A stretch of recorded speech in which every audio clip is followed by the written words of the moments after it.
जय माता दी। आप सबका अपने चैनल पुण्य धर्म में स्वागत है। आज आषाढ़ गुप्त नवरात्रि का दूसरा दिन है। आज बृहस्पतिवार का दिन है और तारीख है 16 जुलाई। आज 10 महाविद्याओं में से दूसरी माता तारा देवी की पूजा की जाएगी और माता के 9 स्वरूप में दूसरी माता ब्रह्मचारिणी की पूजा की जाएगी। आज के दिन आप सब माँ तारा की और ब्रह्मचारिणी माता की पूजा अवश्य करें और साथ में माँ तारा देवी की कथा सुनें। सृष्टि के आरंभ से ही जब जब संसार पर संकट आया तब तब आदि शक्ति ने विभिन्न रूपों में प्रकट होकर अपने भक्तों की रक्षा की। उन्हें दिव्य रूपों में एक हैं 10 महाविद्याओं की दूसरी महाविद्या माँ तारा देवी। इन्हें करुणा, ज्ञान, रक्षा और मोक्ष प्रदान करने वाली देवी माना जाता है। लेकिन माँ तारा का यह अद्भुत स्वरूप कैसे प्रकट हुआ? क्यों स्वयं देवता भी उनकी शरण में गए? और क्या है वह रहस्यमयी कथा जो बताती है कि माँ तारा अपने भक्तों को सबसे बड़े संकट से भी कैसे पार लगाती हैं? आज की इस पावन कथा में हम माँ तारा के दिव्य प्राकट्य, उनकी असीम कृपा और उनकी महिमा का विस्तार से वर्णन करेंगे। यदि आप इस कथा को श्रद्धा और विश्वास के साथ अंत तक सुनेंगे तो माँ तारा की कृपा आपके जीवन में भी साहस, सुख, शांति और आध्यात्मिक उन्नति का मार्ग प्रशस्त करें। इसे मंगल कामना के साथ आइए आरंभ करते हैं माँ तारा की दिव्य कथा। पौराणिक कथा के अनुसार राजा स्पर्श माँ भगवती का पुजारी था। दिन रात महामाई की पूजा करता था। माँ ने भी उसे राजपाट, धन दौलत, ऐशो आराम की सभी साधन दी थी। कमी थी तो सिर्फ यह कि उनके घर में कोई संतान न थी। यही गम उसे दिन रात सताता। वो माँ से यही प्रार्थना करता रहता था कि माँ मुझे एक लाल बख्श दो ताकि मैं भी संतान का सुख भोग सकूं। मेरे पीछे भी मेरा नाम लेने वाला हो, मेरा वंश भी चलता रहे। माँ ने उसकी पुकार सुन ली। एक दिन माँ ने आकर राजा को स्वप्न में दर्शन दिए और कहा, हे राजन, मैं तेरी भक्ति से बहुत प्रसन्न हूँ और तुझे वरदान देती हूँ कि तेरे घर में 2 कन्याएं जन्म लेंगी। कुछ समय के बाद राजा के घर में एक कन्या ने जन्म लिया।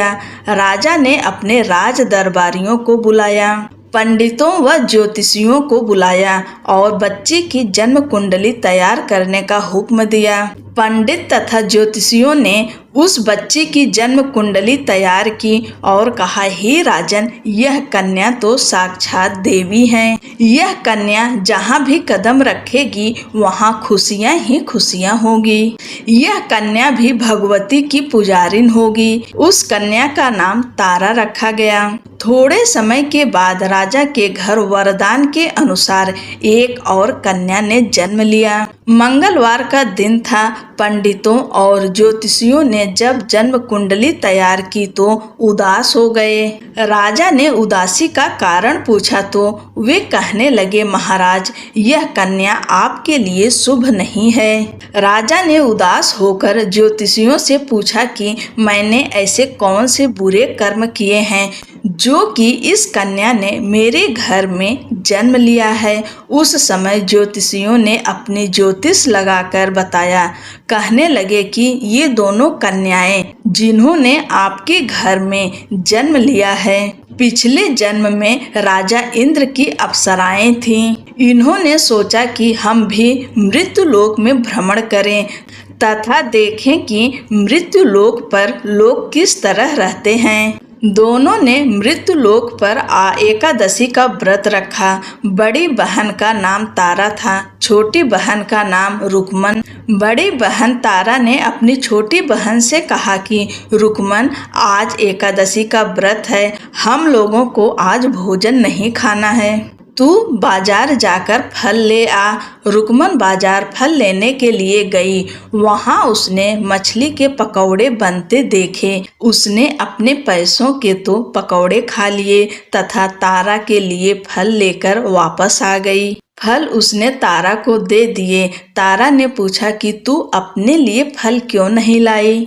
तो रुकमन ने बताया कि उसने मछली के पकौड़े खा लिए हैं। उसी वक्त तारा ने श्राप दे दिया, जा नीच, तूने एकादशी के दिन मांस खाया है, नीचों का कर्म किया है, जा मैं तुझे श्राप देती हूँ। तू नीचों की जून पाए छिपकली बनकर सारी उम्र मांस ही कीड़े मकोड़े खाती रहे। उसी शहर में एक ऋषि गुरु गोरख अपने शिष्यों के साथ रहते थे। उनके शिष्यों में एक चेला तेज स्वभाव का था, घमंडी था। एक दिन वो घमंडी शिष्य पानी का कमंडल भरकर खुले स्थान में एकांत में जाकर तपस्या पर बैठ गया। वो अपनी तपस्या में लीन था। उसी समय उधर से एक प्यासी कपिला गाय आ गई। उस ऋषि के पास पड़े कमंडल में पानी पीने के लिए उसने मुंह डाला और सारा पानी पी गई। जब कपिला गाय ने मुंह बाहर निकाला तो खाली कमंडल की आवाज सुनकर उस ऋषि की समाधि टूटी। उसने देखा कि गाय ने सारा पानी पी लिया था। ऋषि ने गुस्से में उस कपिला गाय को बहुत बुरी तरह चिमटे से मारा। वह गाय लहूलुहान हो गई। यह खबर गुरु गोरख को मिली। उन्होंने जब कपिला गाय की हालत देखी तो उस ऋषि को बहुत बुरा भला कहा और उसी वक्त आश्रम से निकाल दिया। गुरु गोरख ने गाय माता पर किए गए पाप से छुटकारा पाने के लिए कुछ समय बाद एक यज्ञ रचाया। इस यज्ञ का पता उस शिष्य को भी चल गया जिसने कपिला गाय को मारा था।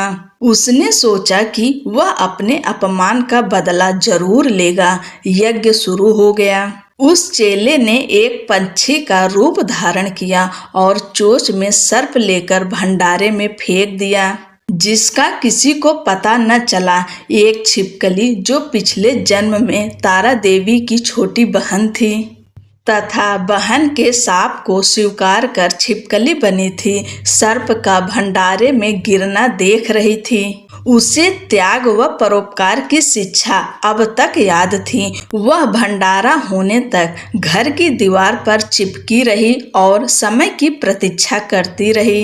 कई लोगों के प्राण बचाने हेतु उसने अपने प्राण न्यौछावर कर लेने का मन ही मन निश्चय किया। अब खीर भंडारे में दी जाने वाली थी। बांटने वालों की आंखों के सामने वह छिपकली दीवार से कूदकर कड़ाही में जा गिरी। नादान लोग छिपकली को बुरा भला कहते हुए खीर की कड़ाही को खाली करने लगे। उन्होंने उसमें मरे हुए सांप को देखा। तब सबको मालूम हुआ कि छिपकली ने अपने प्राण देकर उन सबके प्राणों की रक्षा की है।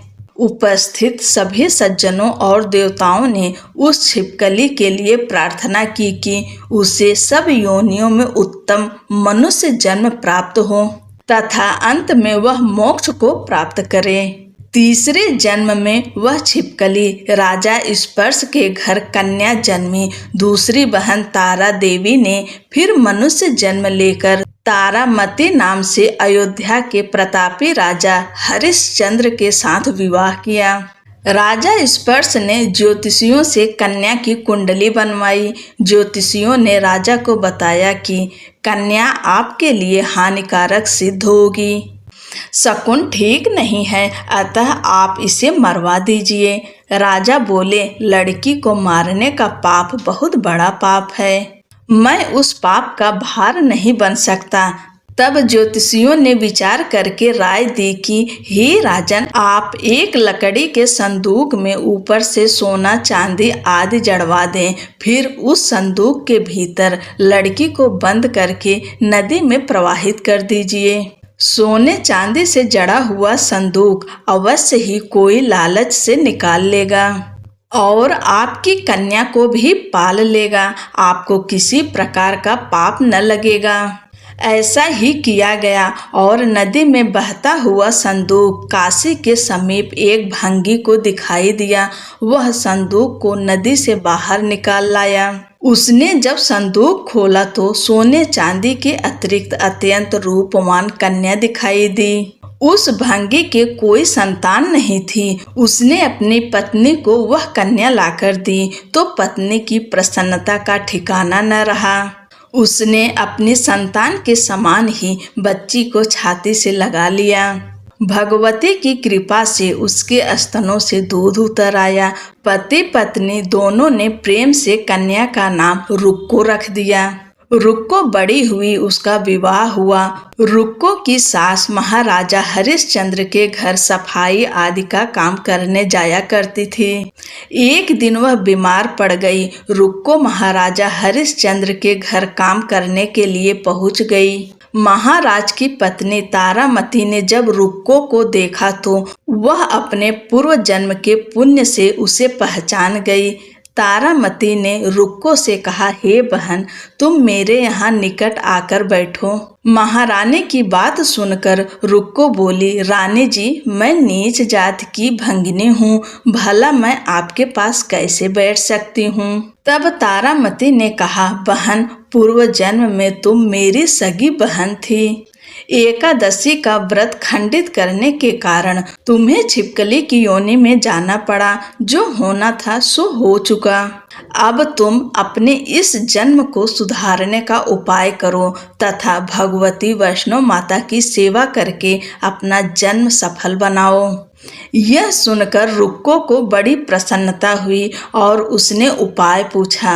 रानी ने बताया कि वैष्णो माता सब मनोरथों को पूर्ण करने वाली हैं।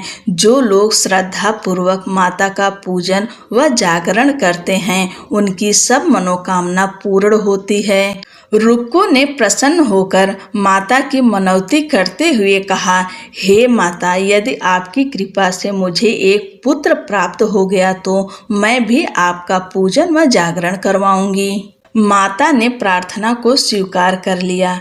फल स्वरूप 10वें महीने उसके गर्भ से एक अत्यंत सुंदर बालक ने जन्म लिया। परंतु दुर्भाग्यवश रुक्को को माता का पूजन जागरण कराने का ध्यान न रहा। जब वह बालक 5 वर्ष का हुआ तो एक दिन उसे माता चेचक निकल आई। रुक्को दुखी होकर अपने पूर्व जन्म की बहन तारामती के पास आई और बच्चे की बीमारी का सब वृत्तांत कह सुनाया। तब तारामती ने कहा, तू जरा ध्यान करके देख कि तुझसे माता के पूजन में कोई भूल तो नहीं हुई है। इस पर रुक्को को 6 वर्ष पहले की बात याद आ गई। उसने अपराध स्वीकार कर लिया। उसने फिर मन में निश्चय किया कि बच्चे को आराम आने पर जागरण अवश्य करवाएंगे। भगवती की कृपा से बच्चा दूसरे दिन ही ठीक हो गया। तब रुक्को ने देवी के मंदिर में ही जाकर पंडित से कहा कि मुझे अपने घर माता का जागरण करवाना है, अतः आप मंगलवार को मेरे घर पधार कर कृतार्थ करें। पंडित जी बोले, अरे रुक्को, तू यही 5 रुपए दे जा, हम तेरे नाम से मंदिर में ही जागरण करवा देंगे। तू नीच जात की स्त्री है, इसलिए हम तेरे घर में जाकर देवी का जागरण नहीं कर सकते। रुक्को ने कहा, हे पंडित जी, माता के दरबार में तो ऊंच नीच का कोई विचार नहीं होता। वे तो सब भक्तों पर समान रूप से कृपा करती हैं, अतः आपको कोई ऐतराज नहीं होना चाहिए। इस पर पंडित ने आपस में विचार करके कहा कि यदि महारानी तुम्हारे जागरण में पधारें तब तो हम भी स्वीकार कर लेंगे। यह सुनकर रुक्को महारानी के पास गई और सब वृत्तांत कह सुनाया। तारामती ने जागरण में सम्मिलित होना सहर्ष स्वीकार कर लिया। जिस समय रुक्को पंडित से यह कहने के लिए गई कि महारानी जी जागरण में आएंगी, उस समय सेन नाई वहां था। उसने सब सुन लिया और महाराजा हरिश्चंद्र को जाकर सूचना दी। राजा को सेन नाई की बात पर विश्वास नहीं हुआ। महारानी भंगियों के घर जागरण में नहीं जा सकती। फिर भी परीक्षा लेने के लिए उसने रात को अपनी उंगली पर थोड़ा सा चीरा लगा लिया, जिससे नींद न आए। रानी तारामती ने जब देखा कि जागरण का समय हो रहा है परंतु महाराज को नींद नहीं आ रही, तो उसने माता वैष्णो देवी से मन ही मन प्रार्थना किया कि हे माता, आप किसी उपाय से राजा को सुला दें ताकि मैं जागरण में सम्मिलित हो सकूं।